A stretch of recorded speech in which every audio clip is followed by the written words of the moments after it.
It's Mitt Romney, and former Republican nominee, joins me now. Governor, welcome back. Good to talk to you. Thank you, Hugh. It's good to be with you today. You must have unusual thoughts when you recall the debate in which the president turned to you and said Russia called or the 80s called and they want their foreign policy back. Well, it's a sad commentary that the president's been so ineffective. I find it troubling and revealing that the world around us is going to hell, and the president takes no responsibility.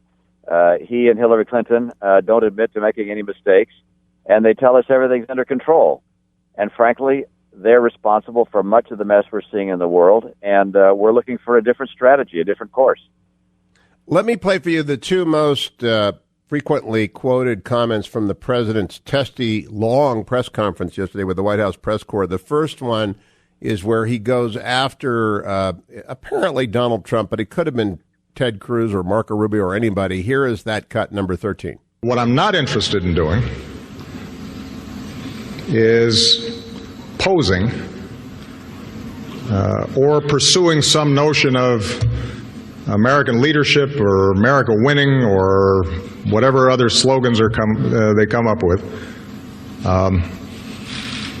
that has no relationship to what is actually going to work to protect the American people and to protect people in the region who are getting killed and to protect our allies and people like France. I'm too busy for that. What's your reaction? Once again, you have a president not acknowledging that what he told us was wrong. He told us that ISIS was contained, and he was wrong. He initially told us that he didn't have a strategy to deal with ISIS. Then he tells us that he has a tactical approach, and his approach has not worked. And that's apparent by virtue of the events not just in North Africa, but obviously in France, Afghanistan, and Iraq, and Syria, and around the world. And so what the American people want to see and what Republican candidates are speaking about, and obviously different candidates in different ways, they're saying, look, we need a different approach. We need a comprehensive strategy. We need one which is collaborated with leaders in NATO, and one which has been thoroughly evaluated with pros and cons and alternatives, and we're not seeing that. And frankly, all of the confidence the president has been exuding about how we're dealing with ISIS has been revealed for what it is, and that is highly ineffective. He had a second salvo aimed at Republicans, this one in regards to the widespread rejection of the idea of large-scale Syrian immigration at this point. Here's what the president said. Folks say that, well, maybe we should just admit the Christians but not the Muslims. When I hear political leaders suggesting that there would be a religious test for which person who's fleeing from a war-torn country is admitted, when some of those folks themselves come from families who benefited from protection when they were fleeing political persecution, that's shameful. That's not American. It's not Governor Romney, what do you think about that? That's shameful. That's not American to want to vet carefully people who would enter the country. Well, the president has a view that this is about religion, and it's not about religion. ISIS and jihadists and radical violent Islamists are not objectionable to us because of religion. They're objectionable because they want to kill innocent people and tear down democratic institutions around the world. They want to level the world and replace it with a religious caliphate of their own. It is not a religion we object to. It is the distortion of that religion in the vision of Islamism.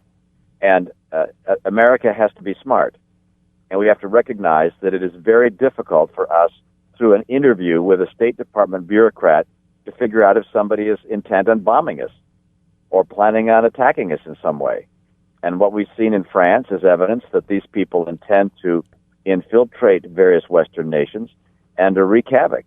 And we have to be smart. The First Amendment, for instance, says we have a right to free speech, but that doesn't mean you can yell fire in a movie theater.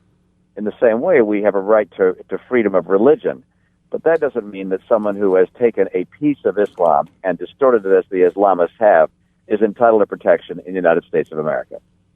Now, Chris Christie was on the program yesterday, got in some hot water with some commentators, because I asked him, what about 5-year-old orphans? He said, look, right now we're just not ready for anybody. And he's being represented as heartless and cold, et cetera. What he was saying is we don't have a system in place. What do you think about the possibility of developing a system where orphans and small children are at least allowed in? It's, it's males 15 to 40 that we really have to worry about, and some unaccompanied females as well. But little infants and kids, is there some way to do a workaround here, Mitt Romney? Well, I have to be honest with you, Hugh. I'm not sure there's a big demand for orphans being taken as refugees. If there is, why, that's something worth looking at. Obviously, I'm not worried about little children or orphans coming into the country. I think I can't speak for Chris, but I know rhetorically, I think what he and others are saying is, hey guys, let's take a pause on bringing refugees into this country that are coming from places where Islamists, jihadists may have infiltrated that group. And that makes a lot of sense.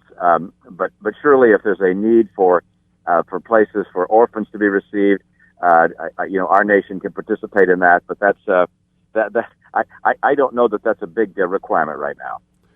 Now, Governor, I don't believe you've been interviewed since former Secretary of State Clinton testified. In that testimony, it came out that on the night of the Benghazi attacks, she sent an email to Chelsea saying this is an al-Qaeda-like group.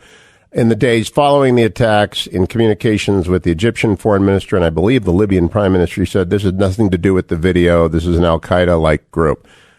Confirming your point of view during the campaign. What was your reaction to that testimony, and do you believe that there was a concerted effort to lie to the American people at the time of the Benghazi attack because of the campaign? Well, I believe that both Secretary Clinton and President Obama have endeavored, both during that time and in the years following, to try and minimize the extent of the threat and the risk associated with violent Islamist groups. And that was true, I believe, with the attack in Benghazi, and it's been true since then. We've with the attacks of this week, we've seen once again that what the president said was contained was not at all contained. And what Susan Rice said about this attack in Benghazi being a possible result of a videotape, they knew darn well that was not the case, that this was an attack by a terrorist group. They have not been honest with us when it comes to the extent of the threats of these violent groups, and I think they've tried to hide what's really going on, in part because they want to say that they're doing a great job. Look, this is, in too many respects, this is political. And frankly, I mean, I'll say it again, the world has seen an extraordinary decline in peace and stability, and this has happened under the watch of President Obama and Hillary Clinton, and they take no responsibility for it. And they don't admit to having made serious errors in judgment, which they have made, and they continue to tell us things are under control, and they're not. As a lame duck, do you think President Obama is even more reckless than he was when he was facing re-election? I can't judge the degree of recklessness before and after. I just think that on the issue of foreign policy and keeping America and America's interests and the interests of freedom secure and strong, the president's been a disaster. I think he may go down in history as one of the very worst foreign policy presidents in American history. And this is the consequence of that is loss of life. The consequence of that is loss of freedom. The consequence is an America that's not as strong to defend itself and to defend our values as it should be. Governor Romney, let me turn to Hillary Clinton, because I don't know if you suffered through either or both of the Democratic debates. Did you watch either or both of them, Governor? Yes, I've had the lack of pleasure of doing that, yes. Does she own President Obama's world? She was the architect. You ran against Obama, Clinton, in essence, in 2012. Does Mrs. Clinton own the responsibility for the world as it is right now? Hillary Clinton and Barack Obama take responsibility for the decline in Americans' interests and the interests of freedom around the world. That she was Secretary of State, he president, at a time when bad things have happened in Ukraine, Russia, France, Syria, Afghanistan, Iraq, North Korea, the South China Sea, Libya, major parts of North Africa. This has been a disastrous foreign policy, and it has Hillary Clinton's picture on the top right-hand side of the resume and Barack Obama's on the left. And do you believe the Republican candidates have been prosecuting that case aggressively enough and with enough clarity in the first 3-4 debates that they've held? Well, there's so many Republican candidates that much of what they're having to do is to distinguish themselves from one another. But I think as the process moves on and as it narrows down in terms of number of candidates, they'll be able to spend more time focusing on the disastrous record of Hillary Clinton. I sure hope that's the case. I think there's plenty of material to go after Hillary Clinton on. She basks in these Democratic debates where she doesn't get attacked like she ought to, and when she finally faces a Republican, and by the way, perhaps a more skeptical media than it's been in the past, she's going to have a lot of explaining to do. And then, Governor, last question, the obvious one. Southern California wants the Olympics. Anyone approached you yet about taking any role in that? No, they have not, other than the former mayor of San Diego asking me to help with regards to that bid, but it's been a while, and I sure hope L.A. gets the Olympics. I think it's an extraordinary, transformational event for people that live in the region. It brings people together and allows America to host the world. It's a marvelous thing, and I'm delighted that L.A.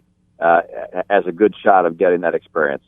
Were you surprised that the Boston bid fell apart? You were the governor of Massachusetts for 4 years, and so you know the possibilities and the limitations of that city pretty well.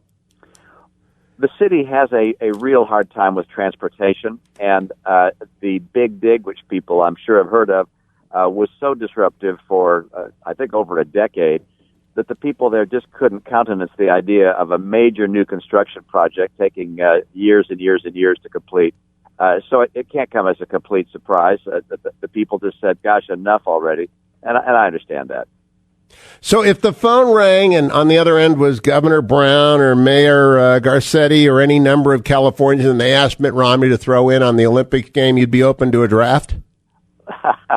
I'd be open to help any way I could. I'm not going to take any job, full-time job in the Olympic effort. But if anyone ever calls and asks for advice, I'm happy to offer that advice and certainly support the effort on the part of L.A. to win the games. Governor Mitt Romney, always a pleasure. Thanks for calling in, Governor. Thank you. Good to be with you.